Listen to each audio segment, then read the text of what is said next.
समाचार किसको याद आएंगे? अविश्वासियों। क्यों? क्योंकि नरक में जाने के बाद, जैसे मैं बता चुका हूं कि याददाश्त रहेगी, आपको सब कुछ याद रहेगा। मानना नहीं मानना वो बात की बात है तब तक तो बहुत देर हो जाएगी। एनीवे, जिसको समझ आ रही है उसको समझा रहा हूं, ठीक है ना। तो जैसे वहां पहुंचोगे तो आपको गॉस्पल बहुत याद आएगा, सुसमाचार बहुत याद आएगा। और खास करके वो व्यक्ति जो आपके घर पहुंचा था, ऐसा कोई यीशु का प्रचार लेकर या बाइबल लेकर या यीशु की बातें जबान पे लेकर, लेकिन आपने उसको थप्पड़ मार के घर से भगा दिया, आपने अपने सोसाइटी से उसको बाहर निकाल दिया, आपने उसको गांव के पंचायत बिठाकर, सरपंच ने कहा गेट आउट, आपने वहां से निकाल दिया। तो यहां पड़े पड़े आपको वो व्यक्ति बहुत याद आएगा। तो जिसके चलते मैंने नाम क्या रखा कि नरक में दो तरह के लोगों को दो बातें बार बार याद आती रहेंगी। मैं चाहता हूं कि आप ये पहला वाला देख रहे हो। तो सुसमाचार, गॉस्पेल, मतलब यीशु की बातें। क्या बातें थी साहब? यीशु की बातें क्या थी तभी और अभी और आगे भी?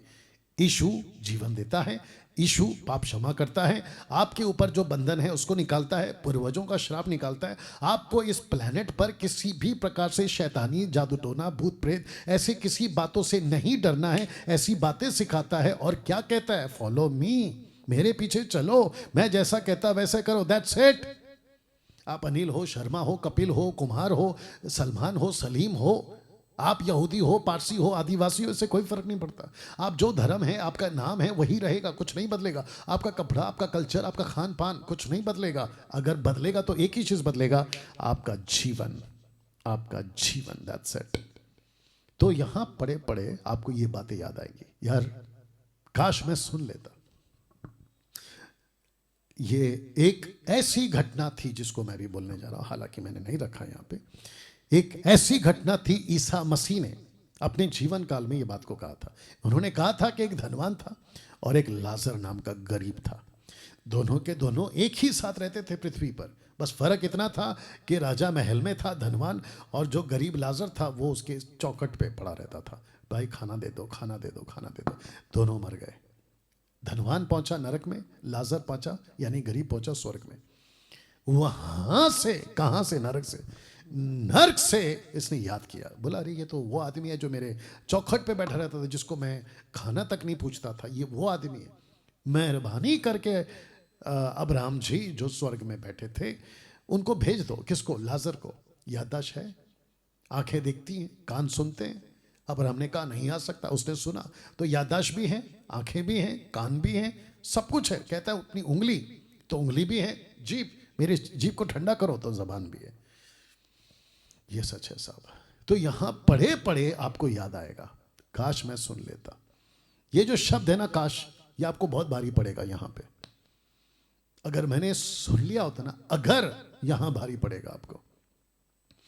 अच्छा होता मेरी पत्नी की बात सुन लेता, यहां भारी पड़ेगा आपको।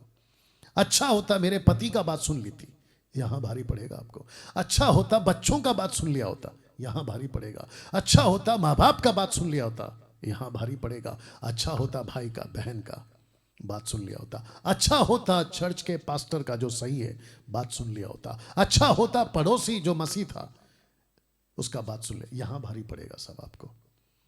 इसके पहले कि भारी पड़े, देर हो जाए, मैं चाहता हूं कि आप इस बात को समझें।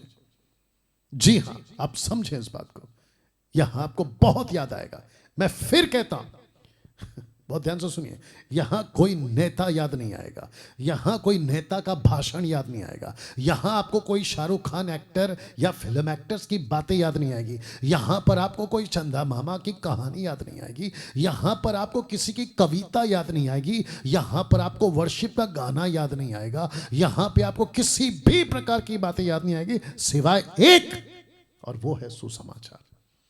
और आपके मुंह से बार बार जब चटका लग रहा होगा, आपका शरीर जल रहा होगा। पास्टर डैनियल, आपको कैसे पता जलन है? जी हां, जिसकी बात कर रहा हूं, आपको तो यकीन नहीं ना मैं बाइबल की बात कर रहा हूं। यहां लिखा है जब आपका शरीर चल रहा होगा ना, तब आपको याद आ रहा होगा एक एक सुसमाचार, मती की किताब, मरकुस की किताब, लूका की किताब, यूहन्ना की किताब, मुझ जैसे 10% डैनियल राज जैसे खरे प्रचारकों का जो ऑनलाइन प्रीच करते थे। फेसबुक पे मैं एक बार आया था, मैंने डैनियल राज को देखा था, लेकिन उसके नीचे मैंने गालियां बक दी। लेकिन अब यहां पड़े पड़े आपको याद आ रहा होगा, वो मंजर याद आएगा, याद आएगा।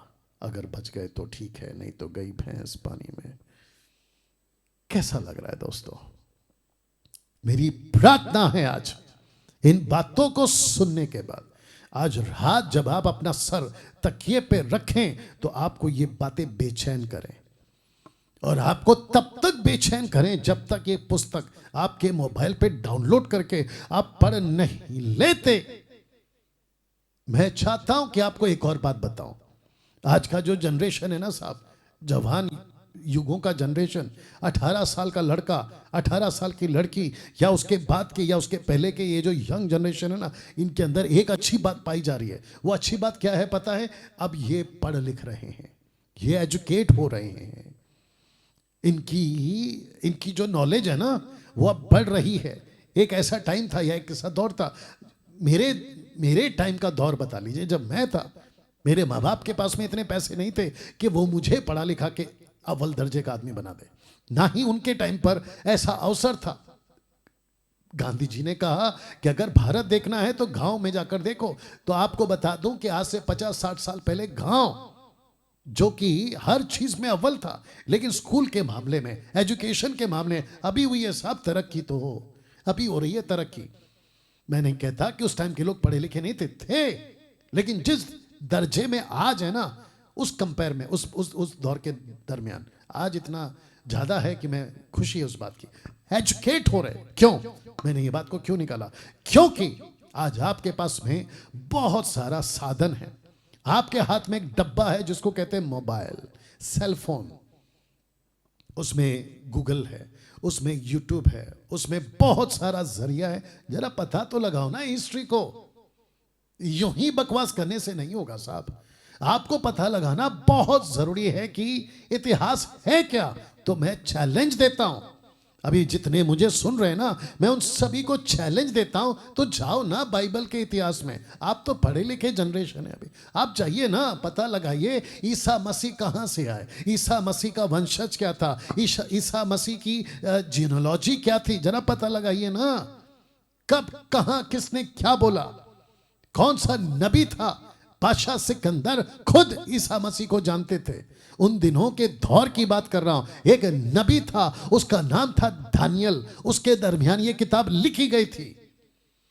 वो चाहे दानियल का 7वां अध्याय हो, 8वां अध्याय हो, 9वां 10वां अध्याय हो, ईसा मसीह को देखा, एक पुरुष को देखा। इसका वर्णन उस वक्त के राजा नबूकदनेस्सर, उसको पता था। परमेश्वर ने एक दास को भेजा था जो 430 साल की गुलामी में थे, उसका नाम था मूसा। वहां का राजा फिरौन, जाके देखो ना इतिहास को। अभी आए थे ना 26 जनवरी को चीफ गेस्ट बनकर इजिप्ट के मंत्री। जाके हिस्ट्री पता लगाओ, जाके पूछो उन लोगों से, हिस्ट्री स्टडी करो कहां से निकला है और क्यों निकला है। अच्छे अच्छे मर गए, अच्छे अच्छों ने जाने दे दी इसी बात को फैलाने में, जिसको कहते हैं सुसमाचार, गुड न्यूज, गॉस्पल। लीजिए तो यहां बहुत याद आएगा दोस्तों। अगर अभी नहीं समझे, गई भैंस पानी में। तर्क का शौक है ना, कर लीजिए ना तर्क। विरोध का शौक है ना, कर लीजिए ना विरोध। तर्क करने से सत्य नहीं बदलेगा, विरोध करने से सत्य नहीं बदलेगा, कत्ल करने से सत्य नहीं बदलेगा। कितनों को मारोगे, कितनों को रोकोगे, कितनी बाइबल फाड़ोगे, कितने चर्च को तोड़ोगे, और कितने पादरियों को जेल डालोगे। पादरियों से मेरा मतलब है वो नहीं जो पेट की सेवा करते हैं, वो जो अपना यीशु का क्रूस उठाकर चलते हैं। मैं उन सच्चे सेवकों की बात कर रहा हूं। You understand? ना चर्च क्रिश्चियनिटी में आता है, ना पादरी का नाम क्रिश्चियनिटी में आता है। We are not Christians, we are kingdom curse. मैं पादरी नहीं हूं ईसाई धर्म का, मैं यीशु का प्रचारक हूं। That's it, that's it. मेरा नाम बदलना है बदल दो, मेरा जात बदलना है बदल दो, लेकिन ईमान नहीं बदल सकते। या मसीहा को मैं मानता हूं। क्यों? ईसाई हूं इसलिए नहीं, मैं इंसान हूं इसलिए मानता हूं। मुझे एहसास हो गया मैं पापी था, मेरे पूर्वज आदम ने पाप किया था, मुझे एहसास हो गया, मैंने अपना जीवन प्रभु को दे दिया, ईसा मसीह को दे दिया। क्यों? क्योंकि वही मेरे पापों के लिए मरा। यही तो कहता है सुसमाचार। मुझे यहां नहीं जाना था और ना ही जाना है, और ना ही आपको मैं कह रहा हूं कि आप जाओ। मुझे कुछ पता चला, मैं आपको बता रहा हूं। सिंपल है, आपके हाथ में रिमोट है, आपके हाथ में आपका मोबाइल का बटन है, आपके पास में बैक जाने का ऑप्शन है। आपको ठीक लगता है देखो, नहीं लगता है मत देखो। सिंपल है ना साहब। मसीह मंथन के लोगों, पास्टरों, लीडरों, मैं आपको भी कहता हूं ऐसे ही प्रचार करो। अभी किसी पे मेहरबानी नहीं चाहिए, ऐसे ही बात करो, सिंपल कहो। ठीक लगता है आइए, टाटा बाय बाय, नहीं समझ में आता है तो वाह।